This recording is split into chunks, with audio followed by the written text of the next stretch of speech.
ఏం చేయమంటారు ఇంక నన్ను? మీరు కోట్లు కూడా సంపాదించి పెట్టేసి నేను అడిగిన డబ్బులు ఇచ్చేస్తున్నారు కదా. నాకు అవసరాలు ఉంటే నాకు ఖర్చులు ఉంటాయి, తప్పలేదు. డబ్బు కోసం నువ్వు చేసే పని ఇదంట్రా?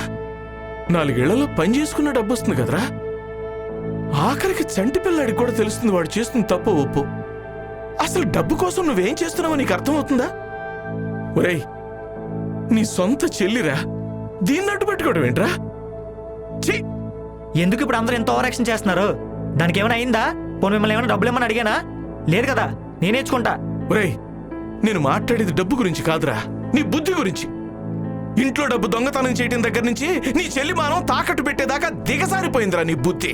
మానం అంటారేంటి? దానికి ఏం అవ్వలేదు కదా, జస్ట్ దాంట్లో మాట్లాడాను అంతే. ఏముంది అందులో? ఇంకొక మాట మాట్లాడే ఉంటే మర్యాదగా ఉండదు.